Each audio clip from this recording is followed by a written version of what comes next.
do you curl? No, I don't curl myself. So, ladies and gentlemen, I'm here with Kevin Martin, curling legend. And Kevin, thank you so much for taking time to be here with us today. I just want to start out with asking, we got a lot of questions about the Olympics, of course, as you are a gold medal winner of the Vancouver 2010 Olympics. One of the questions that came up a lot was, what was it like being there on the podium with that gold medal around your neck as O Canada was playing? Oh man, yeah, that's for an athlete. The Olympics, the podium, but the podium was amazing. Like, I'll never forget that for as long as I live. But there's more to it than that. Like the Olympics itself, just getting there and being part of the team, being part of the Team Canada, the whole team. Doesn't matter if it's hockey or bobsleigh or you name it. That's what's really special. You're there for almost 3 weeks with all these people, and you really get to make a lot of friends. And it's just the time of your life. If you can manage to get into an Olympic Games, if you're on the podium or not, it is really the time of your life. Well, being a world record holder, 20 victories in the Olympics, how does that feel to have that kind of title? Well, it feels great. There's actually, because there was a 92 Olympics and then 02 and 2010 actually, so I think it's a little more than 20 actually. It's just the last time I read up. But anyway, no, it feels good. It feels good. It's really fortunate. I feel really lucky to have been to 3 of them, and obviously we came very close to getting a gold, but I was a little heavy on my last one in Salt Lake City in 2002 by about maybe, I don't know, 3/4 of an inch or an inch too heavy, and so really lucky to be able to get back for one more try in Vancouver after missing that last shot. So that's where I kind of look at it too, is that really fortunate to have had the opportunity at a young age to go to one, then get back to Salt Lake, miss my last shot by a little bit, and then get an opportunity to get that inch back. Later on in your life. That's pretty lucky. Absolutely. So what is it like playing in a smaller city like here in Brockville as opposed to like Toronto or Vancouver, where a lot of the bigger crowds are there?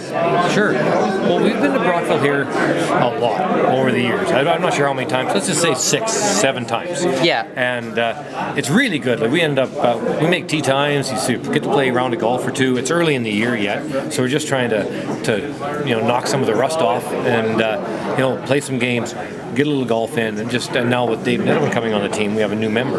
Yeah. Just trying to get used to each other and get our games together a bit, rather than we play against each other. So it's good to get a few games in early, and Brockville's a good place to do it. Absolutely. So you played a round robin game today, and sadly you did not come out on top with that one. No, we didn't play very good today.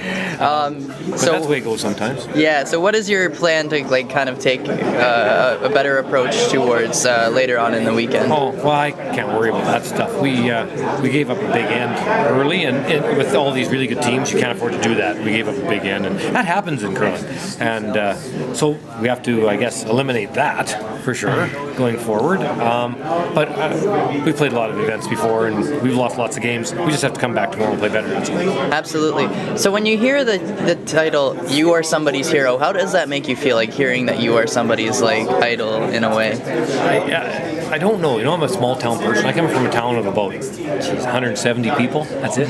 So a little wee town, and I don't know. You're just not really brought up even thinking that way. So obviously it sounds good, but when you get to know that person, whoever that person is, I'd rather have that. Or absolutely, get to know the fans, get to know the people, and that's one thing about the small town. You're asking about coming to a place like Brockville.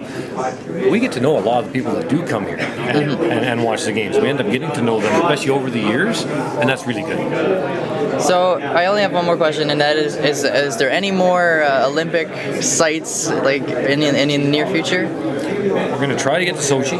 One more try. I can't see myself trying to get to the next Olympics after that. I'm getting too old. But I'd love to get to a 4th Olympics.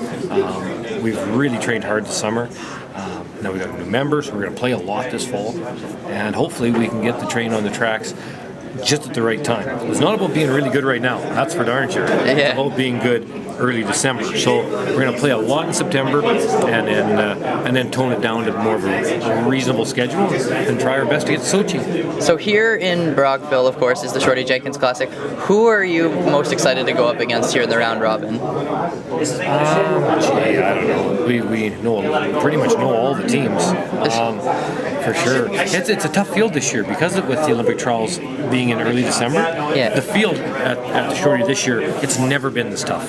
I don't think it's ever been like this. So I think for us now, we've lost a game.